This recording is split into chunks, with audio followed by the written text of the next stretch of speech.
What's up, everybody? Good morning. It's 8:01. Good to see you. It's your friend James Shaw. Thank you so much for being here this morning. Happy Tuesday. It's a great day. It's Inspire Tuesday. We are kicking off a great Inspire series for our Inspire members with Anna Kruger starting today, Strengths-Based Sales. We are partnering with StrengthsFinder, if you're familiar with that, to figure out what lead generation strategies are best for you based on your strengths. And we're going to spend 3 weeks on that to make you. Does anybody ever struggle with their lead gen? It's like, but I don't want to do that. Well, maybe you shouldn't do that strategy. So Anna Kruger today at noon Eastern. By the way, I emailed the entire database, all 35,000 email addresses I have about this week's Inspire call. So Inspire members, look for the updated email with the updated link. I had to change the link so that only our Inspire members were on. But if you got that email and you're not an Inspire member, you can join and get on. But otherwise, we won't see you today. But excited about Anna Kruger joining us for Strength-Based Sales. 3-week series starting today at noon Eastern. All right, we're going to have a good call today. I have something on my mind. And the something on my mind is this. It feels like we're in sometimes this culture that is, how much can you slam into your day? And I am the opposite of that. I want to simplify. I want to make your days easy. I want you to have white space in your calendar. I want you to be really narrow in what your activities are.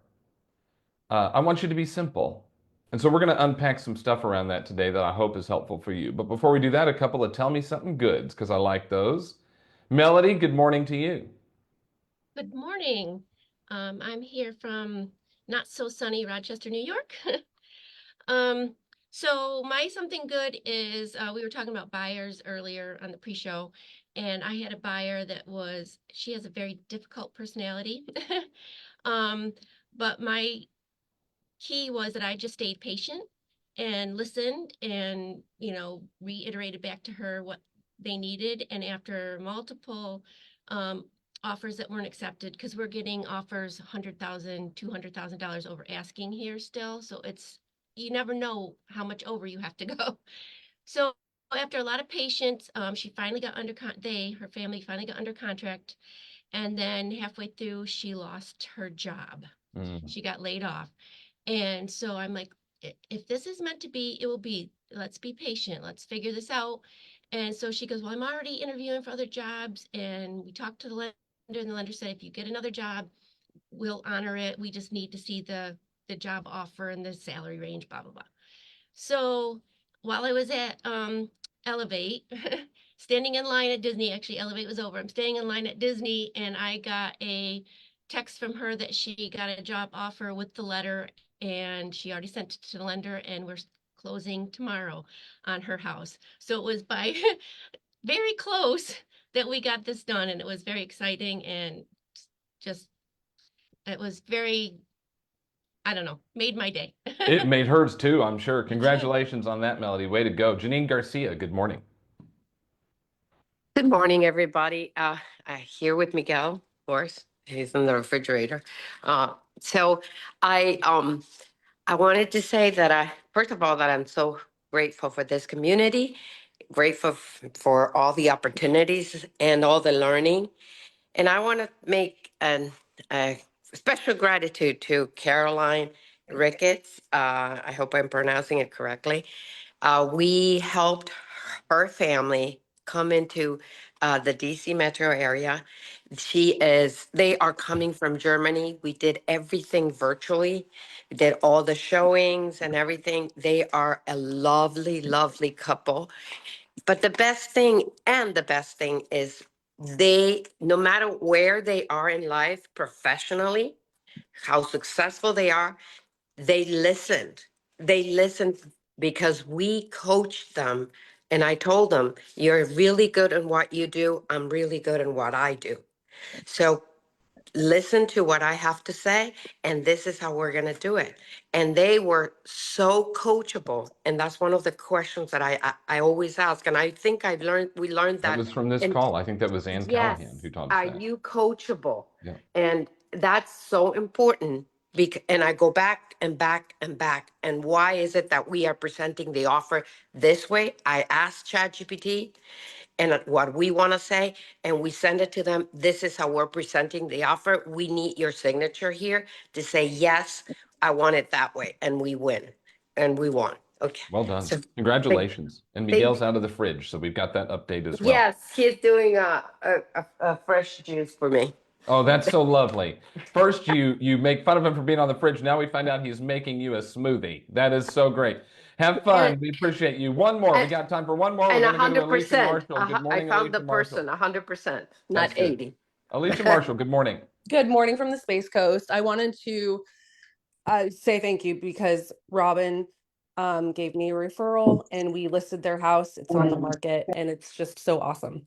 Love referrals that happen inside of this community. Thank you. Yes. Appreciate you so much. All right, let's get after it. So over the weekend, I'm just minding my own business, and I am at home relaxing. After we got back from 11 days in Orlando, we had Elevate, and then Naomi had a dance convention. And in fact, I posted, you should go see the picture of the final hours of the dance convention, the kind of mood I was in. We got home Sunday evening, and I'm just kind of relaxing and unpacking. And I opened the Instagram, and I saw a post. And the post is from someone that I think is a well-respected and well-intended agent and coach. And it was about your schedule. And they showed a couple of different calendars. And one of the calendars that this person showed was theirs. And the thought on this one was, your schedule should look more like mine. And I looked at that schedule and I said, never in a million years would I want a calendar like that. It was appointment after appointment after appointment after appointment, and then this and then that, and do this and do that. And it was just, and the implication, what this person was saying is that success requires you to have a jam-packed full calendar. And if your calendar doesn't look like that, then your ability to succeed in today's market is reduced.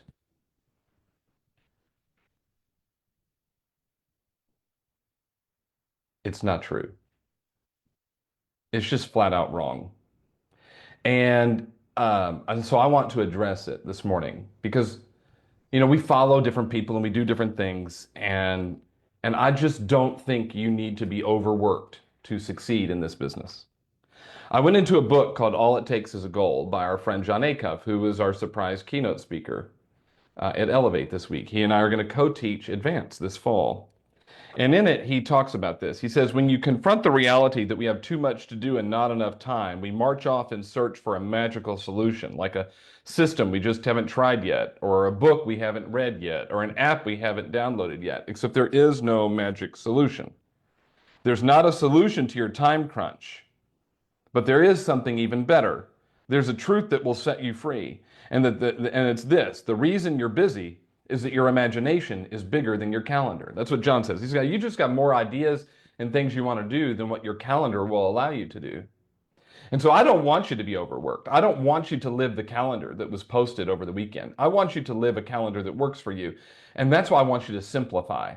I think you've got to figure out, what are the handful of things that we want to get done? By the way, I'll put the link for All It Takes Is a Goal in the chat for anybody who wants the book. It's on sale right now. It's like over 50% off, so I'll drop the link in the chat.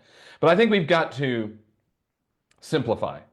So yesterday, I went on my Instagram and I shared what I think is a very simple system. If you're not following me on Instagram, you can find it, James D. Shaw. James D. Shaw. And I just said, here's a simple, I should have put simple 5-step plan to start the week. That if you are struggling to know what to do or where to start or how to get moving, here I think is a simple 5-step plan. Notice none of it has to do with a massively overscheduled calendar. Instead, it just says, why don't you just check these boxes? Number one, watch this call. Well, y'all got that. It's 20 minutes. Number two, I said, and this is again, if you're just not even sure where to start, text 5 past clients. Hey there, just thought of you this morning. How's everything with you? Fill in whatever you want to say next. The next, stop somewhere in your community and post about it. Supporting local, just grab my coffee, CVT. Where should I go next? I'm just making stuff up. Number 4, follow up with 5 old leads. And we've given you this we've taught you for months. Hey there, the last time we talked, you told me your plan was to do blank. Is that still your plan? And then number 5, send at least one handwritten note or one gratitude video text to someone in your database. Folks, how long would this take? How long would this take? Even driving to your local community coffee shop or wherever you pick, getting a cup of coffee. What is this, 90 minutes? And then you've got, and by the way, would you create momentum from this? And then you've got the rest of the day to figure it out. But I do not want you overscheduled. That calendar that was posted over the weekend it's not good. I want you to simplify, figure out what are the handful of things that have got to get done and what's going to create momentum in your world, and then fit the rest of it in. That's what I want you to do. You can see this little post on my Instagram, James D. Shaw. I'll post it in the chat. But I just want to get your thoughts on keeping the calendar simple. I know you got big goals and things you want to accomplish, but let's not be overworked, and certainly don't let someone shame you into thinking that if your calendar doesn't match theirs, you're a loser. Masha, good morning. Good morning. Well, I have the perfect word of the year for it's simplify. And it's actually going to be my word until I master this because I am a chronic overscheduler. I love the projects and then I get overwhelmed. And what I'm learning is that you can be successful without having a jam-packed schedule. You can earn all the money that you can ever dream of for yourself, whatever your goal is, it's different for everybody. But if you're unhappy because you're overscheduled and under leveraged, what is the point of having all that money when you are just so miserably unhappy? Exactly. It's so important to And that schedule would make me unhappy as hell. It stressed me out when I saw it. And then I looked at mine and realized that the last couple of weeks, the last couple of months have looked a lot like that. And that is what my coach is working on with me, simplifying my schedule and honoring the white space. 100%. And you should have white space in there, by the way. Orly, good morning to you. Good morning, and I love your coach. She's one of my dearest friends, Debbie Yost. So I live a very simple life and a very simple business. I love my white space, and I truly believe that 90% of stress is self-imposed.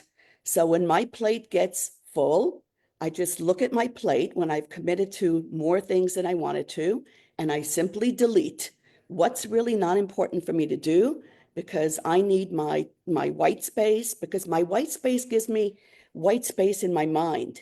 When I've got white space in my mind and I've got nothing scheduled and I look at my desk, I find leads that are there. I find, projects that I want to start. And as far as projects, I coach my clients to chunk it down. You don't have to complete the project today. So if you're creating an event, all you have to do is figure out who am I inviting? That's it. And stop right there. So I chunk everything down to simple tasks.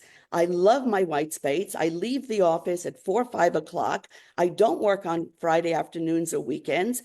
I'm very relaxed. And sometimes I even go home and take a nap. And my business is still running. I'm talking to clients. Everything is smooth. I'm calm.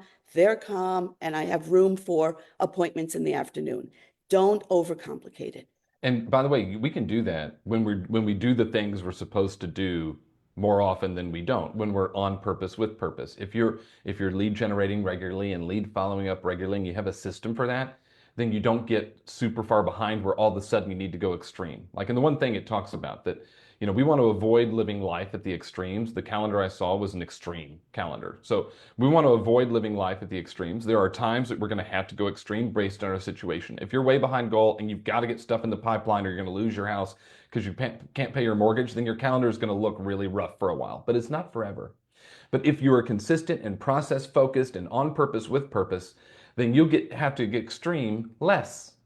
You just won't have to go extreme as often because you're in a rhythm. And that's what I want you to do. And that's what Orly is doing, which is why she can run the business the way she's running it. Thanks, Orly. Paul, good morning. Hey, good morning, everybody. So James, as you remember, when you used to coach us, you had mentioned to me, because you knew I'd get tied up in knots because I'd always have a list way bigger than I could accomplish, whether it be a to-do list or an email list or just all the stuff. And I've not gotten off that merry-go-round. And you had suggested the book 4,000 Weeks. And I'm only in chapter 2, but it's resonating with me. It's really good. It's really, really good. Everyone should read it. And we're doing a book club at the end of our power hour at 11:30 if anyone wants to join us. And so it's made me realize, and Lee and I are very different people. She could just go, go, go. Ashley, when she spoke at the event at Elevate, made me realize that I'm one of those that I'm very high outgoing and whatnot, but I do need to retreat alone to get like recharge my batteries. So that was an awakening for me to realize that that's the person I am. But I think the book is helping me realize that all the technology and the things that help us speed along in our day, instead of giving us free time, it's making certain people like myself add more stuff into that free time, which is actually the wrong thing to do. Right. So, yeah. Read the book. And Oliver, of course, is one of our keynotes at Elevate next year in London. He lives there. So I'm excited to learn from him. And Paul, I'm glad you're going to get to meet him. Darlene, good morning. Good morning, Darlene from South New Jersey. This one really resonates with me because I don't keep a schedule like we're told to keep. And I'll tell you, the morning is what I do most of my work. I get up, I do this, I keep in contact with my clients, figure out some way to, whether I'm event planning or even doing mailers, I'm thinking of them. And if you think of them, I stop and I just give them a quick call or I jot their name down on a list. And those are the people that are going to get a personal note today kind of thing. Couple people here, like Orly was saying, when you kind of clear your space, the leads appear. And I know I've been doing this a long time. So it's like one of those come list me kind of things, but the leads do appear because I'm not constantly out there chasing the next best thing. And I struggle with that a lot because there's so many great ideas on this call. It's unbelievable. It's like, it's Netflix, as you say, James. And that, when you said that, that resonated with me because Netflix is overwhelming. So all I do on Netflix is if I want to watch something or whatever, I add it to my list. Doesn't mean I have to watch it right now. So I have a really great long list from this community mostly, and I'll get to them if I feel the need to. But right now I work pretty much from about 6, 7 in the morning to around noontime. And then I'll have appointments and whatnot in the afternoon here and there. But I try to be done by noon. I really do. And I'm not looking for the next best thing to just add and fill up my schedule. I don't even have a desk at the office because everyone at the office has a license. Who am I selling to there? I'd rather, walk around ShopRite or sit at Starbucks or something. But I think that trying to we came into this business saying we don't want to have a calendar. And I totally know that a calendar creates freedom. If you do the things you're supposed to do at the time you're supposed to do them, then the rest of the time is yours in a day. However, if you just focus on relationships and being in flow with your people, the business will come too, as long as they know that you are doing what you do. We have confused productivity with being busy. And 100%. I think we need to understand that you can be productive and not busy. And you can be busy and not productive. And so it's not, listen, I fell trapped to this, it's called the productivity debt. And productivity debt is where you feel like you should be working more for either the amount of pay you're getting or the result you're getting, that you should be working more. You shouldn't. If you're hitting your goal and things are good, then the amount of time you're working is great. You don't have to constantly add. You just don't. Thank you, Darlene. Matt Cannon, good morning. Breathe, stand by. Matt Cannon. Good morning, James from El Paso. I think first thing we need to realize is my schedule doesn't have to look like your schedule, and it definitely doesn't have to look like somebody on Instagram's schedule. That's right. My schedule needs to match my goals, whatever those goals are, and you build this schedule around your goals. And I think what you do need to do is you need to review what you have on your calendar. And if you're noticing that you're constantly missing things and you realize, okay, wait a minute, these activities don't align with what I'm looking to do anymore, it's okay to remove activities so that you can zone in on the ones that are actually important. Thank you. You're welcome. And this is why, by the way, I didn't screenshot my calendar and post it for you as some role model as to what your calendar should look like. Because all of our calendars are going to be different because we have different goals and different standards and different expectations. But I can tell you this, it should not look like the one I saw posted over the weekend. All right, we're out of time. It looks like this resonated with you, though. We got 11 hands up. You know what? We can put a bow on it tomorrow morning on the pre-show. So those of you who didn't get to share, let's wrap this up on the pre-show tomorrow. I'll post some more thoughts around this on my Instagram a little bit later today, so you can just have some things to think about. And then listen, if you're struggling from hey, what do I do next? Like, I know I need to do something next. What is it? Go follow that little 5-step plan. It'll take you an hour to 90 minutes. Go follow that little 5-step plan that's on my IG. It's also in the Facebook group. I put it in Pivot. Go follow that today and see what happens. Inspire members will see you at noon Eastern for strength-based sales with Anna Kruger. Tomorrow, 2 o'clock Eastern, Jon Acuff and I are talking about goals. That's our Wednesday webinar. We got a lot going on in here. Thanks for being part of it. You got your inspiration. Go put in the perspiration. Bye, everybody. Thanks, James. Bye, James. Bye. Thanks, James.